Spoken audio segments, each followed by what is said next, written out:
ಬಯಸ್ತೀನಿ. ಜೊತೆಯಲ್ಲಿ ನಮಗೆ ಇವತ್ತು ಅಗ್ರಿಕಲ್ಚರ್ ಡಿಪಾರ್ಟ್ಮೆಂಟ್ ಅವರು ಪ್ರಚಾರ ಮಾಡ್ತಾರೆ. ಇವತ್ತು DAP ಗೊಬ್ಬರ ಕಾಂಪೋಸ್ಟ್ ಇರೋದಿಲ್ಲ, ಆ ಕಾರಣಕ್ಕಾಗಿ ಆ ಗೊಬ್ಬರನ ಬಳಸಬೇಡಿ ಅಂತಕ್ಕಂಥ ಮಾತನ್ನು ಅವ್ರು ಹೇಳ್ತಾರೆ. ನಾವು ಹೇಳಕ್ಕೆ ಬಯಸ್ತಾ ಇದ್ದೀವಿ, ಇವತ್ತು ಕಾಂಪೋಸ್ಟ್ ಇರ್ತಕ್ಕಂಥದ್ದು ಗೊಬ್ಬರ 26 ಗೊಬ್ಬರ, ಅದರ ಒಳಗಡೆ ಕಂಪೋಸ್ಟ್ ಇರ್ತದೆ, ಅದನ್ನು ಕಬ್ಬಿಗೆ ಬಳಸಬೇಕು ಅಂತ ಹೇಳ್ತಾರೆ. ಅದ್ರ ರೇಟ್ ಎಷ್ಟು ಅಂತ ಕೇಳಿದ್ರೆ 2250 ರೂಪಾಯಿ ಪರ್ ಬ್ಯಾಗ್. ಅದಕ್ಕೆ ನಾವು ಕೇಳ್ತಾ ಇದೀವಿ, ಕಾಂಪ್ಲೆಕ್ಸ್ ಗೊಬ್ಬರಿಗೆ ಸಬ್ಸಿಡಿ ಸಹಾಯಧನ ಕೊಡಕ್ಕೆ ಈ ಸರ್ಕಾರಕ್ಕೆ ದಾರಿ ಬಡದರ್ತಕ್ಕಂಥ ಮಾತನ್ನ ಈ ಹೋರಾಟದ ಮೂಲಕ ಒತ್ತಾಯ ಮಾಡ್ತಾ ಇದೀವಿ. ಆ ಕಾರಣಕ್ಕಾಗಿ ಸಬ್ಸಿಡಿ ಕೊಡ್ಬೇಕಂತಕ್ಕಂಥ ಮಾತನ್ನು ಕೇಳಬೇಕು. ನಂಬರ್ 1. ನಂಬರ್ 2, DAP ಗೊಬ್ಬರನ್ನ ಬಳಸಬಾರ್ದು ಅಂತಕ್ಕಂಥ ಮಾತನ್ನು ಹೇಳ್ತಾರೆ.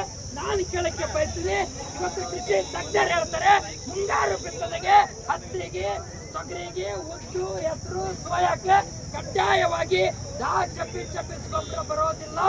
ಇದಕ್ಕೆ ಬೇಕಾಗಿರ್ತಕ್ಕಂಥ MOP DAP ಬೇಕು. ಹಾಗಾಗಿರೋದ್ರಿಂದ ನಾವು ಕೇಳಕ್ಕೆ ಬಯಸ್ತೀವಿ, ಅದನ್ನ 26 ಯಾವಾಗ ಬಳಸ್ತಾರೆ ಅಂತ ಕೇಳಿದ್ರೆ ಹೂವು, ಚಳ್ಳಿ, ಕಾಯಿ, ನೆನೆ ಬರ್ತಕ್ಕಂಥ ಸಂದರ್ಭದಲ್ಲಿ ಮಾತ್ರ ಅದನ್ನು ಗೊಬ್ಬರ ಬಳಸ್ತಕ್ಕಂಥದ್ದು.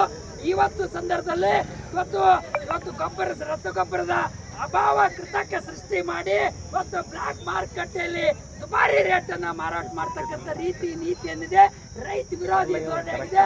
ಅದನ್ನ ಖಂಡಿತ ಖಂಡಿಸ್ತೀವಿ. ಇವತ್ತು ಗೊಬ್ಬರದ ಬೆಲೆ ಏರಿಕೆಯನ್ನು ಇಳಿಸಬೇಕು ಅಂತಕ್ಕಂಥ ಮಾತನ್ನು ಆಗ್ರಹ ಮಾಡ್ತೀವಿ. ಇನ್ನು ಎರಡನೇದಾಗಿ ಇವತ್ತು ವಿದ್ಯುತ್ ಅನ್ನ ಖಾಸಗೀಕರಣ ಮಾಡಕ್ ಬಂದಿದೆ ಸರ್ಕಾರ. ವಿದ್ಯುತ್ ಖಾಸಗೀಕರಣ ಮಾಡ್ತಂದ್ರೆ ನಮ್ಮ ಭಾಗದ ಕಬ್ಬು ಬೆಳೆತಕ್ಕಂಥ ರೈತರು ಯಾವುದೇ ಕಾರಣಕ್ಕೂ ಉಳಿಯೋದಿಲ್ಲ ಅಂತಕ್ಕಂಥ ಮಾತನ್ನು ಈ ಸಂದರ್ಭದಲ್ಲಿ ಬರ್ತೀವಿ. ಆ ಕಾರಣಕ್ಕಾಗಿ ಪಂಪ್ಸೆಟ್ ರೈತರು ಉಳಿಬೇಕು ಅಂತಕ್ಕಂಥ ದೃಷ್ಟಿಕೋನದಿಂದ ಒಂದು ವಿದ್ಯುತ್ ಖಾಸಗೀಕರಣ ಆಗಬಾರ್ದು. ಅದೇ ಮಾಡ್ತಕ್ಕಂಥ ನೌಕರದಾರ ಬದುಕು ಸತ್ಯನಾಶ ಆಗ್ತದೆ ಅಂತಕ್ಕಂಥ ಬರ್ಬಾದ್ ಆಗ್ತದೆ ಅಂತಕ್ಕಂಥ ಮಾತನ್ನು ಕೂಡ ಈ ಸಂದರ್ಭದಲ್ಲಿ ಬರ್ತೀವಿ.